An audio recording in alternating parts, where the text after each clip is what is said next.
Hey guys, thanks for watching this continuation video, part 2 of the cosine rule. So we are looking at the same non-right triangle, ABC, but this time we are looking for the value of the missing angle. We'll need this formula to apply the cosine rule. And we decided on using this formula because the missing angle is between two given sides. So the missing angle is named angle A. This angle is also written as you see here in these two angle notations below. In the second angle notation, the angle of interest is the middle letter. Here we see the values of each side of the triangle ABC. The lowercase letters A, B, and C correspond to the angles A, B, and C written in uppercase.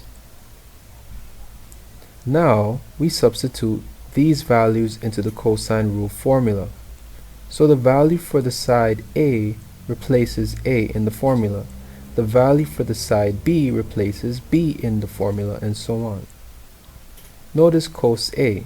In the last video we had cos 110 degrees, but this time the angle is missing. All we know is that the angle is named A. Okay, now square the terms. From here we need to get the variable cos A on the left hand side of the equation.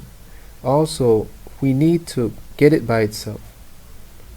Let's transpose the terms as indicated by the arrows. Transposing is the same as subtracting a term from both sides or adding a term to both sides.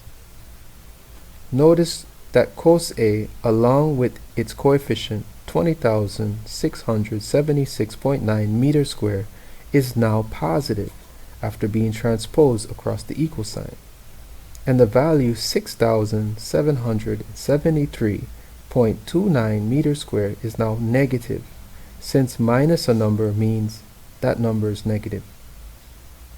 So we have broken down the problem and need to continue working on getting the variable cos A by itself. Notice I divided both sides by 20,676.9 meters squared.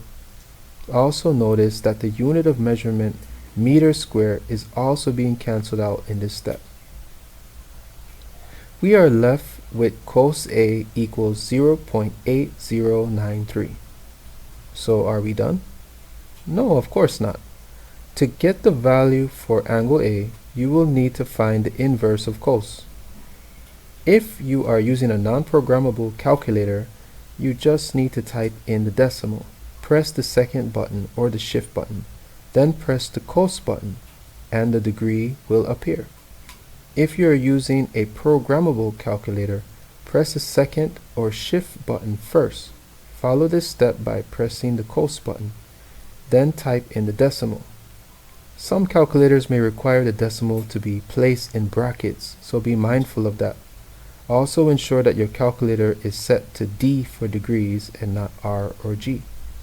So here is the angle to two decimal places and its value to the nearest degree. Please carefully read instructions to know to what level of accuracy the problem requires your answer to be at. Thanks for listening. Until next time.